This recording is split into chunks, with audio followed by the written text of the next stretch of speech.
Bismillahirrahmanirrahim. Assalamualaikum warahmatullahi wabarakatuh. Ya saudaraku, bertemu lagi dengan saya Cecep Muhammad Yasin, wong Kediri yang gendut, imut-imut, menggemaskan dan menggairahkan. Dia menggairahkan adalah omongan tambahan daripada teman-teman ketika saya menyampaikan perkataan ini. Nah saudaraku, kali ini saya akan membahas pertanyaan berhubungan dengan aktivitas saya, di mana aktivitas saya kemarin itu berhubungan dengan kegiatan saya di lapangan, yaitu ketika saya membela saudara-saudara saya relawan peduli Palestina Kediri Raya, dan saya menyampaikan fakta adanya kejahatan lingkungan berupa galian C di wilayah hukum Polres Kediri Kota. Dan saya juga punya pengalaman di mana saya menyampaikan kepada kejaksaan adanya seseorang, dalam hal ini adalah kepala desa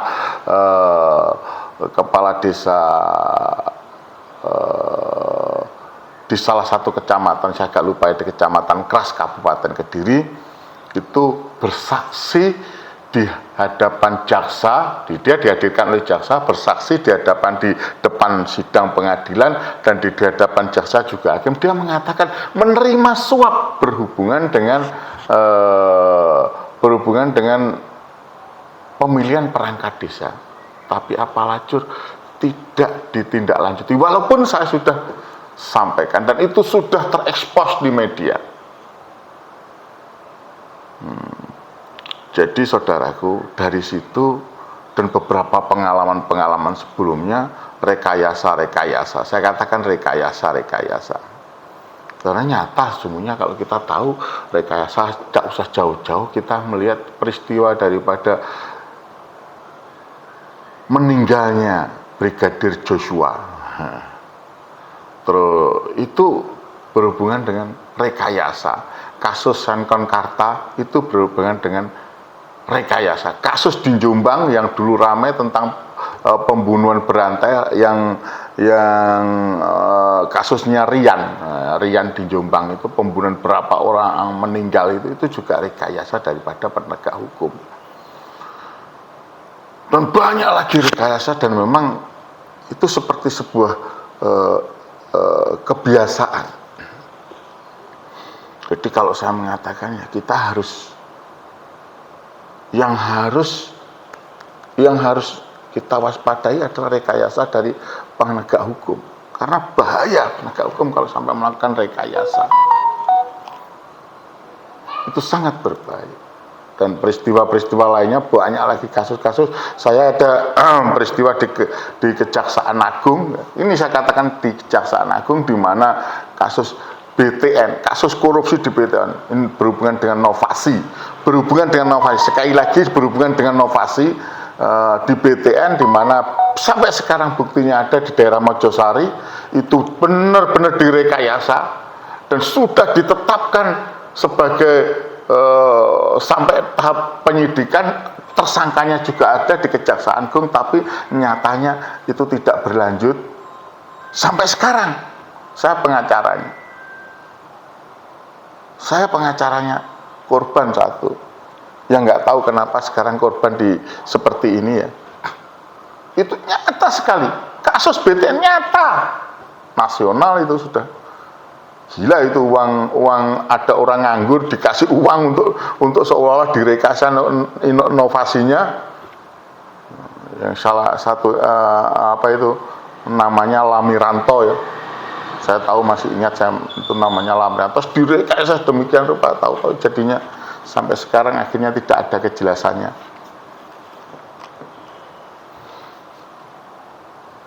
Nah, pertanyaannya adalah ketika saya menyampaikan itu, seolah-olah oleh beberapa orang, nah salah satunya adalah seorang ustadz lah, saya bilang beliau ustadz lah, walaupun kiai juga.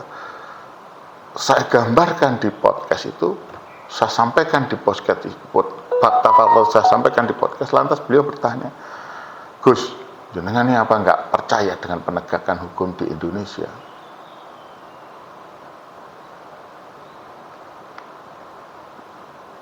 Ya tentu saja saya jawab saat itu dengan mengatakan, kalau saya tidak percaya itu kita memang membutuhkan mereka. Tapi kalau saya percaya itu fakta yang saya lihat kok sepertinya masalah di negara ini adalah sebab mereka. Jadi saya ibaratkan lagi sebagai cleaning service tadi, atau tukang bersih-bersih gedung.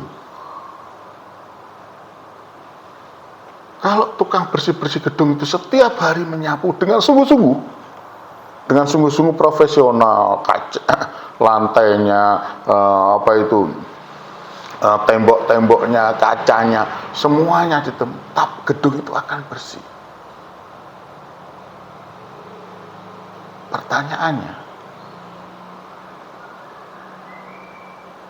kenapa berhubungan dengan penegakan hukum ini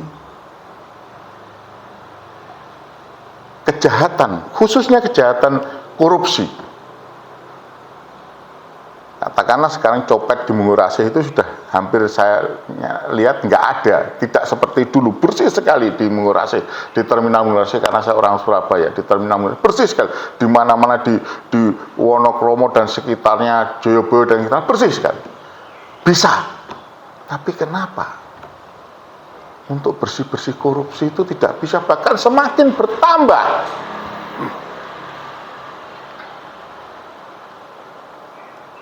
Bahkan nyata saat ini orang-orang yang mengatakan, meneriakkan untuk penegakan hukum malah dikriminalisasi, malah dicari-cari kesalahannya. Kenapa?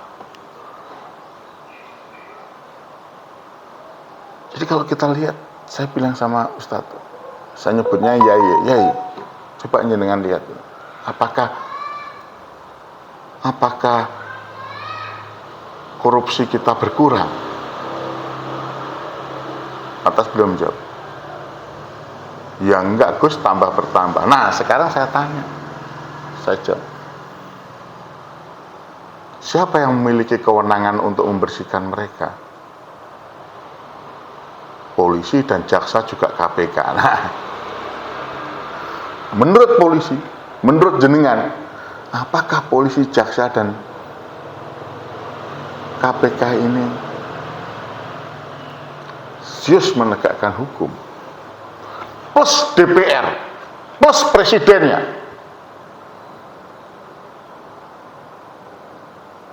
Dia bingung, saya bingung.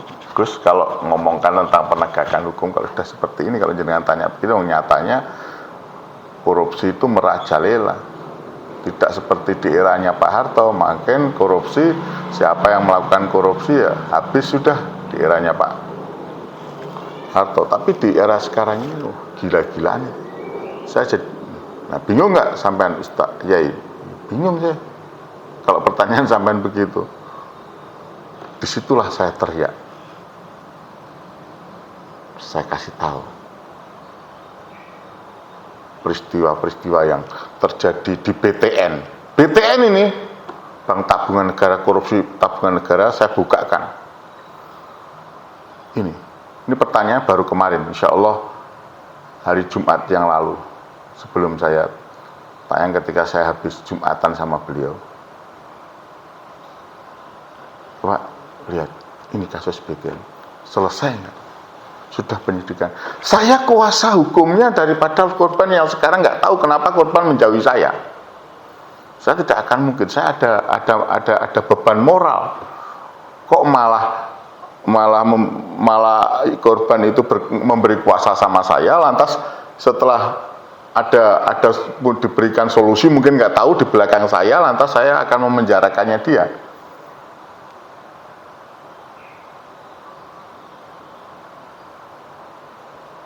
Saya tidak perlu sebutkan namanya, tapi kasus itu melibatkan nama yang seseorang yang bernama Lamiranto,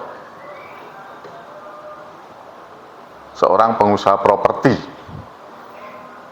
yang mendapat limpahan miliaran, puluhan miliar dari Bank BTN tanpa dia memiliki aset sama sekali. Dibuat seolah-olah ada inovasi tanpa mengeluarkan uang 1 rupiah pun, dan sudah naik pada tingkat penyidikan dan sudah ditetapkan tersangka dan sebagainya, tapi sampai sekarang tidak ada. Sampai mungkin beberapa orang tersangkanya meninggal sampai sekarang ini.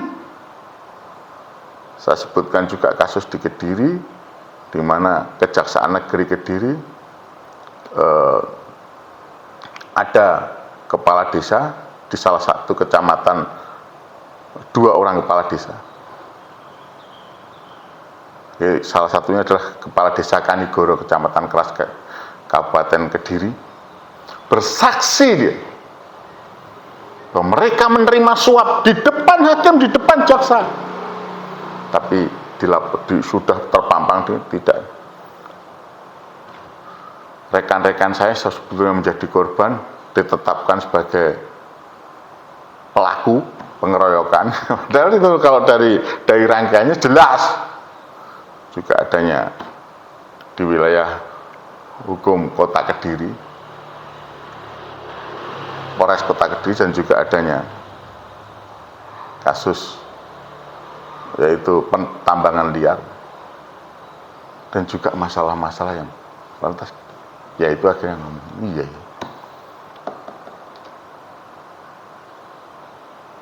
Kita ini hanya diberi slogan saja. Penegakan hukum di Indonesia slogan ini. Laporkan kalau melihat, mengetahui adanya tindak kejahatan. Tapi ketika dilaporkan, kita yang pelapor menjadi sengsara. Sengsara. Difitnah, dikuyo-kuyo dan sebagainya. Kita malah menjadi seorang yang harusnya kita lapor itu berterima kasih penegak hukum, tapi bukan berterima kasih, tapi malah menjadikan kita ini seolah-olah musuhnya. Ini yang saya rasakan. Ini yang saya rasakan sebagai praktisi dan sebagai aktivis.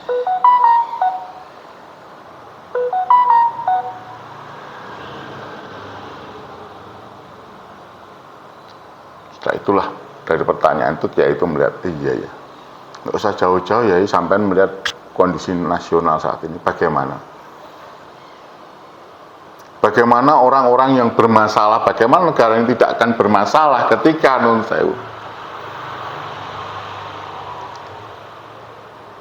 orang-orang yang bermasalah menduduki jabatan menteri. Dia masalah, orang Indonesia ini aneh. Ada surat keterangan kelakuan baik. Pada tingkatan buruh mencari pekerjaan ada surat keterangan kelakuan baik, diminta surat keterangan kelakuan, mereka harus mengurus ke kantor polisi. Tapi di atasnya tidak memberikan contoh. Ada yang diduga, harusnya diduga berkelakuan baik, berkelakuan buruk, korupsi, bahkan maaf, kejahatan extraordinary crime, karena dia menduduki sebagai ketua partai politik, sebagai ketua memiliki massa dan yang bisa mempengaruhi, dijadikan menteri. Maka yang saya bertanya, bagaimana mungkin hukum ini berjalan dengan baik kalau contoh di atasnya itu tidak baik? Dalam maksud, yang di atas tidak baik, tentulah orang tidak baik tidak akan mau menggunakan sapu bersih. Sapu yang bersih, perangkat, yaitu tadi orang yang saya katakan untuk membersihkan. Kalau memerlukan sapu, pel dan sebagainya, menggunakan sapu atau pel yang bersih. Mereka akan menggunakan sapu yang kotor, pel yang kotor. Celakanya lagi, mereka yang terpilih sebagai anggota DPR adalah mereka yang bermodalkan uang.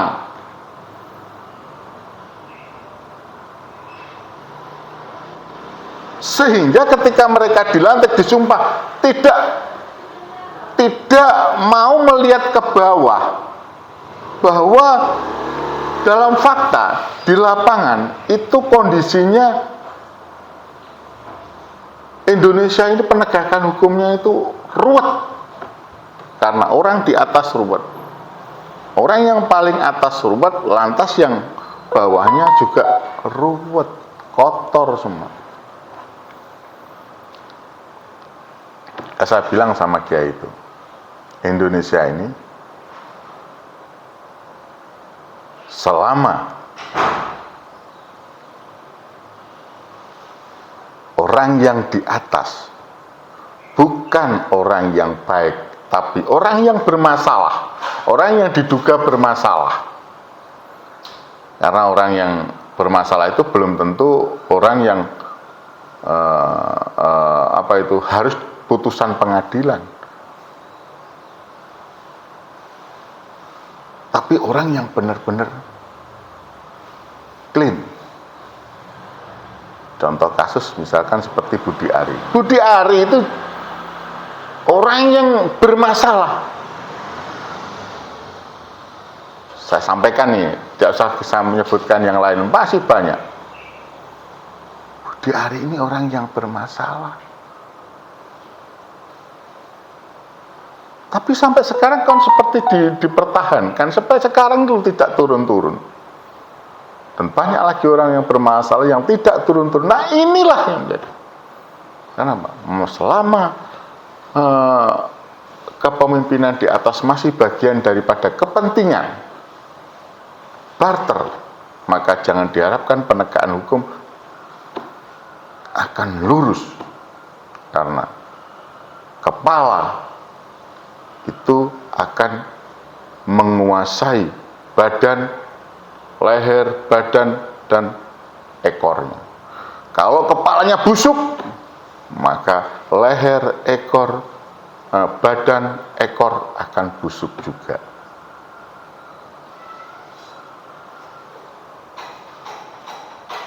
Itulah kenapa Indonesia sampai saat ini saya katakan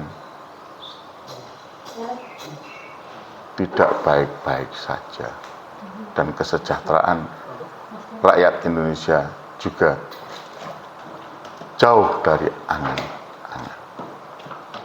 Kira-kira ini yang bisa saya sampaikan kemarin sama teman saya, dan banyak lagi pertanyaannya. Kebetulan teman saya seorang kiai atau ustadz, yang saya sebut kiai karena saya manggil beliau kiai, beliau seorang mubalik. Jadi saya panggil beliau kiai, dan saya kembali lagi dalam porsinya ya atau ustadz lah, fakta tentang penegakan hukum. Dan ketika ditanya apakah Pak Mas Cecep juga dalam posisinya juga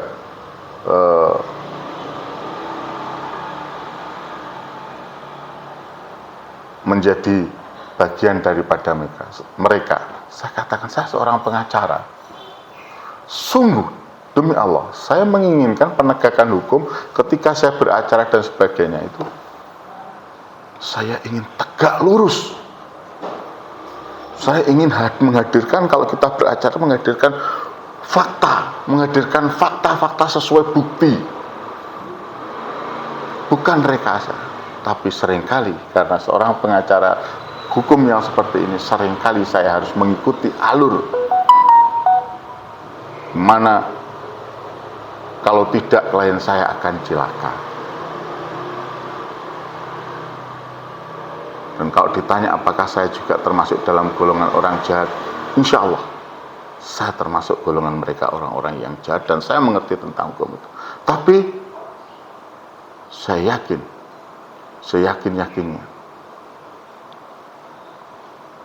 ada yang harus saya sampaikan yang tidak bisa saya tutupi, yaitu bahwa hukum di negara kita itu gelap karena atasannya adalah pemimpinnya adalah gelap.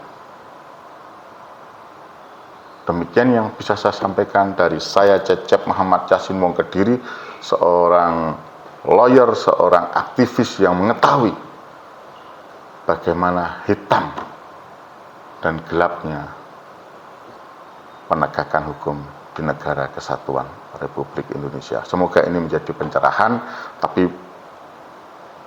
untuk itulah melalui podcast ini saya sampaikan, ayo kita jangan takut untuk mengkritisi polisi, jaksa, KPK maupun hakim berhubungan dengan penegakan hukum. Karena jangan sampai anak cucu kita nanti tidak melihat sosok-sosok yang peduli pada penegakan hukum.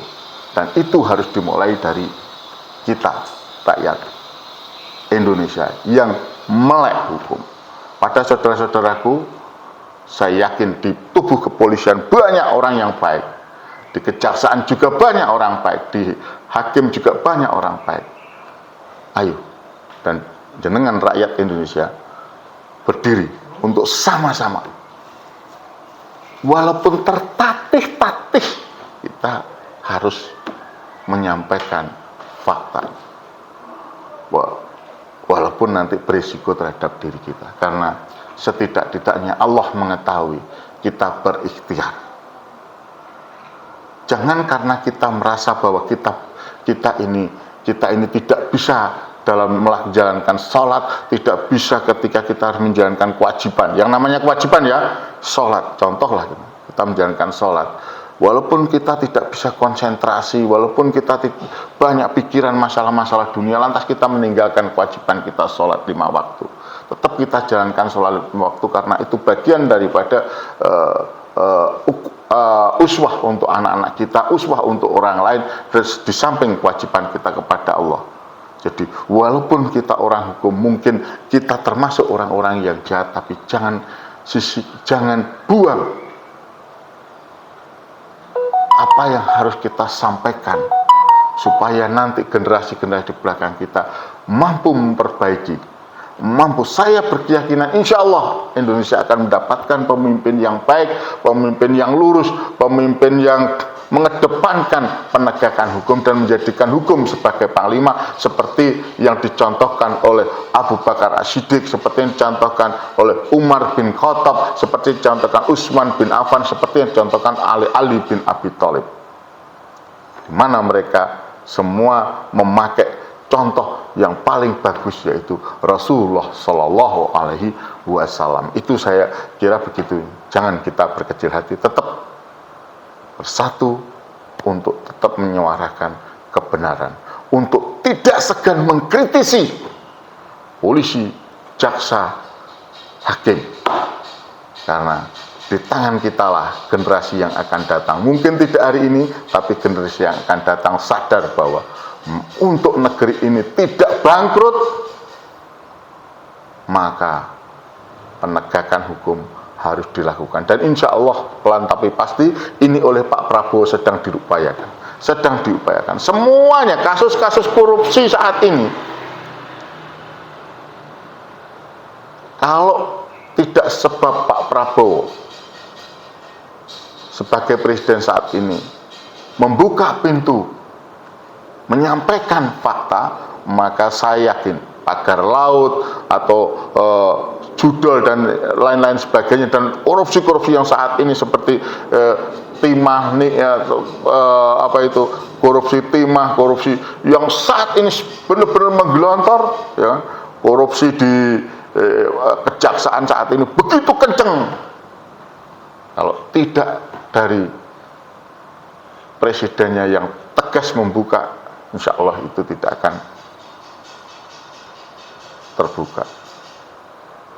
Kita dukung pemerintahan Pak Prabowo Subianto untuk bersih-bersih atas mereka-mereka yang korup di negeri ini. Fisabilillah fastabiqul khairat. Wassalamualaikum warahmatullahi wabarakatuh. Demikian saya Cecep Muhammad Yasin, wong Kediri yang gendut, imut-imut dan menggemaskan ini, menyampaikan tetap bersama Cecep Muhammad Yasin Peduli Palestina.